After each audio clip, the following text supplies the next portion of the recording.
Tell me when it's 30 seconds.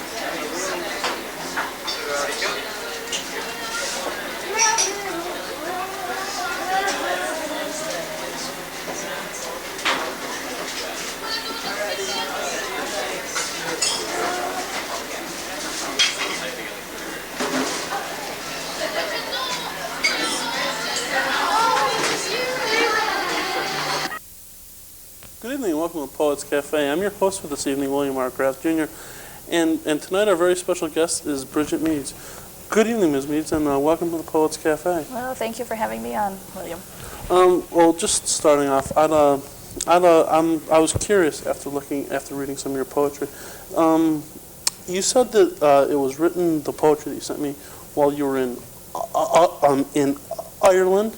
That's true. I lived 2 years ago in Northern Ireland, where I was studying for my master's degree, and I wrote a long poem of more than 40 pages while I was there. So I sent you excerpts from that, and that's in fact what I will read. Yeah. What do you think this time that you spent in Northern Ireland added to your poetry? Oh, well, it was wonderful. First of all, I got a chance to read a whole realm of Irish and English poets that I had not read here, out of my own neglect. People, of course, like Seamus Heaney that we know, but also lesser-known people like Kieran Carson and Paul Muldoon and a Scottish woman poet named Carol Ann Duffy.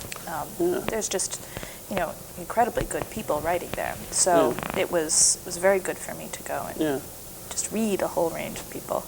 Yeah, one of the other questions that I had that sort of works into that is, who do you read for influences into your own poetry? What poets do you think influence you the most? Well, I read a wide range of people, and it's hard to tell what influences me. This year I've been reading a lot of Lord Byron. And I read a lot of novels. I read a lot of Nabokov last summer, and a lot of an Australian writer named Peter Carey. I've been more interested in narration and narrative for a while. So. Well, if reading other poets and things like that doesn't inspire, what types of things do inspire your poetry? That's a hard question. Well, I like to see how things that seem to be unrelated are related. Look at the world and the patterns, the things we say to each other, the things we do in our everyday life, and see the structures that are below them that are linking them together. And one other thing that I wanted to mention here, and I'll do it now, is you organize the readings at La Forza Cafe. That's true. We have a reading series once a month, the first Thursday of every month at 8:30 at La Forza Cafe, which is on the Commons. We usually have 2 featured readers and then an open reading. Our June reading is June 6th at 8:30, and we'll feature Daniel Donaghy, who's a Cornell MFA student, and Anne Rodin, who is a first-time poet. This is her first reading ever. And we have a real wide range of things. We've had people play harps, and people take their shirts off, and people read really good poetry. And in fact, many of the people you've had on your show have read. So June is our last reading. We're taking July and August off, and then we start again in September with Kate Lorenzini and Laura Robert. And we accept submissions there as well. So. If someone out there wanted to submit to this, how would they go about that? Well, I would ask them to send 5 to 10 poems to La Forza, in care of La Forza, and just put my name on it, which is Bridget. Or even if you just put poetry reading on it, it will get to me. And then I will evaluate the poems and talk to the person about it. Okay. Moving back into your poetry, I sort of sensed in some of the poems, I could be off base, some of the tension in Northern Ireland. Is this something that you tried to express? Oh, well, of course. I mean, I lived there in 1994, Yeah. which was before the ceasefire, Yeah. the current sort of situation. Yeah. And, you know, it's a place with soldiers and police with machine guns and things Yeah. like that, you know. And in truth, I think a lot of places in the world have that Yeah. kind of atmosphere, but that was something that, coming from America, I was not used to, and I tried to reflect. I tried to think about how language supports violence, Yeah. and how violence comes out of language, and all the relationships between politics and language. And I mean, of course, you know, Northern Irish poetry Yeah. is completely concerned with this issue. Yeah. You know, there are people who are making their whole careers writing about the violence in Northern Ireland. So, would you say just generally that one of the jobs of the poet is to express societal concerns? I think that's true. Seamus Heaney, who is an Irish poet from Derry, and he recently won the Nobel Prize, feels that the poet serves as a priest for the people. They express and help people express what they can't or don't know how to talk about. So I think it's one function of the poet. I think a lot about what people, I mean, people don't read a lot of poetry, but if they did, what they would want to hear, what they need. Well, why do you think it is that people don't read poetry, if you in fact do believe that? Well, poetry is tough to read. It takes concentration. I mean, even, you know, I read a lot of poetry, and I think it takes a great deal of concentration for me. And people are used to television and things. But I also think that means that our poetry is not changing in the ways that the world is changing. And so to do our jobs as poets, we have to acknowledge what's going on and think more about sounds and realize that we're moving back into an oral culture in many ways with the media that's around us. So things like this, I think, help bring poetry back to people. Yeah, well, well, that's probably very true, but would you say that it's the job? Well, I know you said that Seamus Heaney said it was the poets were the priests, more or less. Isn't that putting a lot of pressure on the poet? Well, sure, why not? I mean, if you're going to choose to do this sort of thing, I don't see why you would shy away from that. I mean, each poet chooses their own reasons for writing, and their own relationship with their audience. I mean, I could write my poems and never tell them to anyone, and that would be a very different relationship than writing them and coming here and reading them. I think poets have different ideas of their obligations. Would you align yourself with any particular poetry movement, like the Symbolists or the Romantics, or any movement of that sort? Well, I'm really fond of the Romantics, but I don't know if I would align myself with them. Well, I don't. I mean, do you think that you write in the Romantic style? No, I don't think so. What style do you think that you write in, if there is any? That's hard to tell. I don't know. I've been experimenting with a great many sort of forms recently. Yeah. I don't know.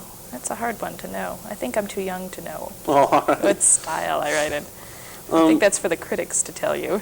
Okay. There's a couple other questions I have. We're running short on time here. But these poems that you sent me were all from one time period. How long have you been writing poetry? I think maybe 8 years. It's not very long. Yeah. No. Did you start while you were attending Ithaca College, or before that? Actually, while I was attending Ithaca College, I came to Ithaca to study music originally. I was in the music school there. And decided that, you know, I was 18 and it was the first time out of my home, and I would sit in the basement practice room and see all my friends walk by, and I didn't want to sit in the practice room 8 hours a day, so I went and stopped that program and then started to write poetry once I wasn't playing music as much. It seems there's an energy that moved from one to the other. So do you feel that there's a strong relationship between poetry and music? Oh, very much so. And it might not be as apparent in the poems that I'm going to read. tonight, which were written 2 years ago, Yeah. but the poems I'm writing now are, I think, much more aware of the musicality of language and Yeah. also the role of music in our lives and Yeah. what that means. There- In fact, there- I've finished a poem recently that's very interested in that. Yeah, because there's some people who would argue that music has taken the place of poetry in our That's modern true. society. In some ways, I think it has. Yeah. Because I couldn't personally say because I wasn't alive 300 years ago, but 300 years ago, obviously poetry was more popular than it is in 20th century Earth. Right. Definitely. I mean, I think if you're talking about popular music right Yeah, now, yeah, it's that's- playing yeah. the role that used to. Okay, well, it was very nice having you on our program Well, this thank you evening. for having me. And at this time is the time that we're going to take a short break, and we'll be right back with Bridget Meeds up on our poetry stage. So stay tuned.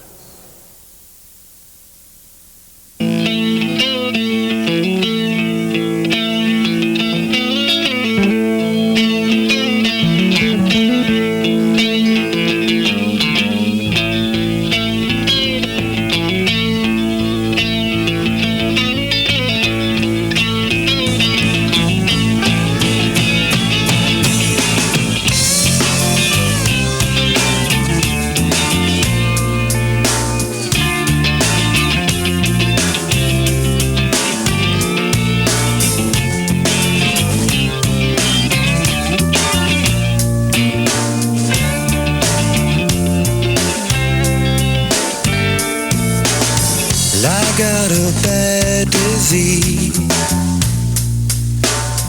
Off from my brain is where I bleed. Insanity, it seems, has got me by my soul to squeeze. Well, all the love from me,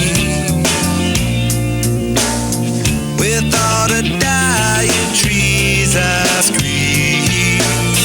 The angels in my dream, yeah, it turned to demons of greed. That's me. So I'm going to read some excerpts from a long poem that I wrote while living in Northern Ireland 2 years ago. And so it's set in pre-ceasefire Belfast. Belfast karaoke. At the Big House New Year's Eve karaoke, two sisters, shiny in cheap black velour, shout like a virgin into the microphone while their proud da beams. They win second place and a bottle of wine. First placed and a bottle of spirits goes to the mustached fella who squeaks out a tight-voiced ebony and ivory. The crowd is crazy for him. The dark-eyed woman besides me hears that I'm from New York and asks if she can come and stay with me for the World Cup. Today, the boyfriend came by to tell me that he's going back to his former girl, whom he had left for me. A few minutes past midnight, the new year comes in with bombs. A dozen fires sprinkled across the city center. Here, people jive on the tables.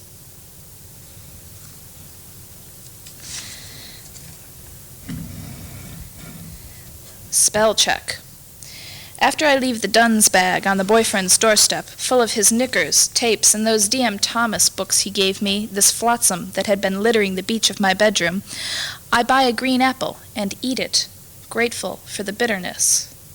I walk to the city center, also grateful that the rain has stopped, and catch the number 61 bus, Cars Glen via Cave Hill, on my way to a friend who is paying me to type his thesis, titled A Psychological Perspective on Conflict in Northern Ireland. The bus groans up the slow slope of Cave Hill, and I watch the outlines of four boys as they lope along the ridge of the Belfast Waterworks Reservoir. Against this late afternoon sky, they are all black on blue, just bunchy jackets, short hair, and skinny legs. The tallest winds up, arm and leg raised, more beautiful than any baseball player in the States, and lets the rock fly. I know it's a rock because it smashes into my window and bounces away, leaving only a scratch in the plexiglass.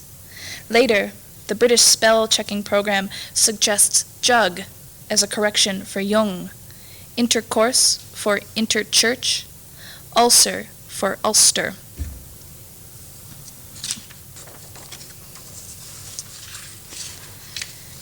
After the fire. 2 weeks after the accidental firebombs, the Linen Hall Library is almost back to normal. The coffee shop open, broken windows replaced, books being exchanged once again on trust. All that remains of the fire are charred sections of shelving and the lingering scum of soot on the walls. I've come for Station Island, but don't stay long. The boyfriend and I used to meet here for tea and scones, rubbing knees beneath the glass-topped table.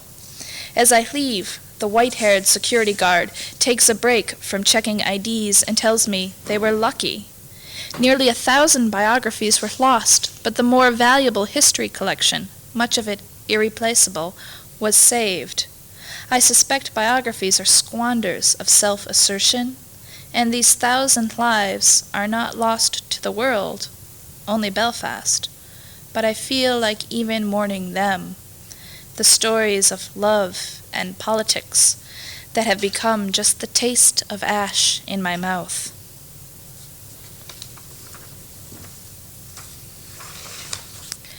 The Mermaid.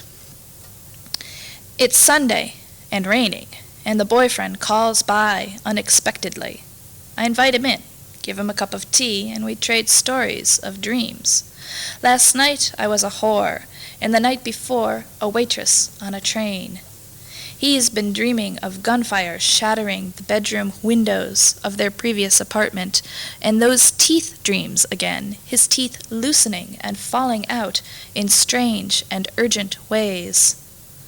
Nightmares leave me fatigued, and he seems knackered as well. I look at him and realize I am already forgetting the curve of his shoulder in my hand, the taste of his skin. Last night, I came home from work at 5 a.m. and ran a hot bath. The bathroom light has been out for 6 months, so I lay in the dark, soaking the smoke and onion out of my skin. I've lost nearly a stone since coming to Belfast, and these surprisingly small hips, girlish belly, and thin thighs that I soaped and rinsed by feel alone might belong to another woman, for all I can tell. I soaked and soaked, trying to remember that story about the mermaid. She fell in love, didn't she? She traded her voice for legs, and, presumably, a crotch.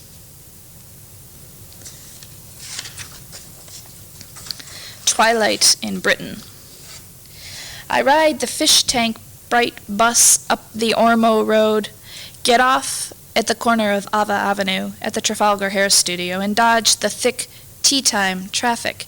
It is 4:30, and already the street lamps flicker red to orange. The skies deepen from royal blue to black. The stacked terrace roofs disappear into night. The narrow streets echo with the syrupy, spring-wound music of the ice cream truck on its evening rounds, and the shouts of short-haired boys in gray quilted jackets who have lit a fire in the front garden of a vacant house. They slouch around it, sly with pleasure. The air is hung with thin smoke. I stop at Michael's and buy clementines, expensive and precious, from Spain, this small, tart fruit necessary for good health, and peel and eat one as I walk home.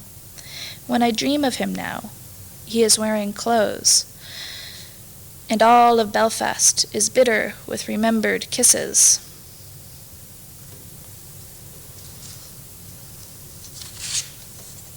The kneecapping.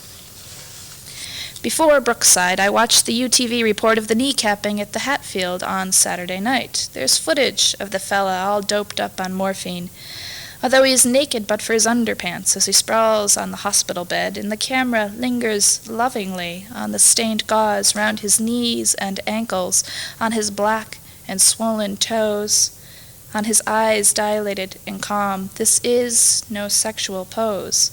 Then there's footage of his mum, a woman with cried-out eyes who recites a catalogue of dead or wounded brothers, husbands, and sons. and her this whole life living in the lower Ormeau. Sitting on the settee in the unearthly light of the TV, I consider the verbs that we have made from body parts, to eye, to face, to foot, to shoulder, to back, to arm.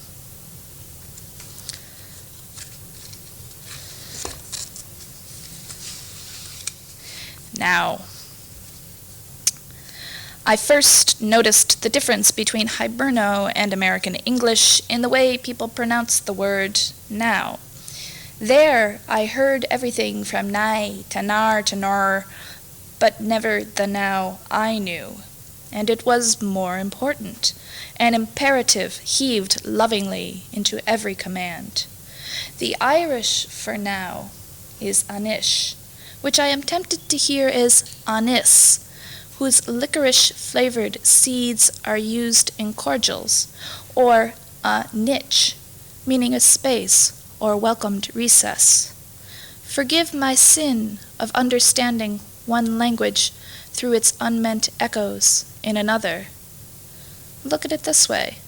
The one in one language can be heard as one, W-O-N, which is now spelled backwards, and is the state of a gift given freely and received by chance. And the last one that I'll read is at the end of the selection that I've been reading. Again, and these are excerpts from a book of poetry that's more than 40 pages, all on this subject. The Sunlit Pub. The boyfriend's been away for a few days and asked me to meet him at Lavery's on his return. He drinks pints of cider in black, but I'm on the Ballygowan, still on antibiotics, grumpy and cautious of my health. We discuss the recent tragic excesses of Kurt Cobain and disagree. I find him more annoying than profound. I suggest we go and look at the new gallery exhibit, but he claims they close early at the weekend.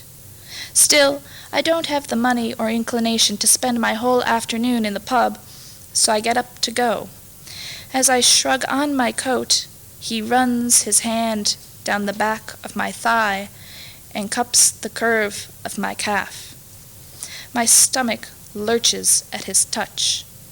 He stares into his pint. I'd be lying if I said I was over him, and I don't want to be. Nonetheless, I leave, and I leave him there. Well, I'd like to take this one last opportunity to thank Bridget Meeds for joining us this evening on the Poets Cafe. And I'd like to remind all of our viewers out there to join us next week when our very special guest is John Brehm. And there's one thing. This summer, the Poets Cafe is going to be running a series of poetry readings. And we would like to hear from all of the poets out there because there's going to be about 10 to 12 poets at every reading. And you could appear at one of these readings. If you're interested, call 256-5326, and we'll arrange an interview for you. Well, thank you for joining us this evening on the Poets Cafe, and I'll see you next time you visit the Poets Cafe.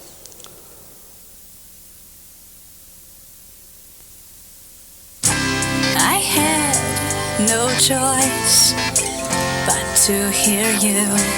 You stated your case time and again. I thought about it. You treat me like I'm a princess. I'm not used to like that. You ask how my day was. You've already won me over in spite of me. And don't be alarmed if I fall head over feet. And don't be surprised if I love you for all that you are. I couldn't help it. It's all your fault. love is thick and it's swallowed me whole. You're so much braver than I gave you credit for. That's not lip service. You've already won me over in spite of me. And don't be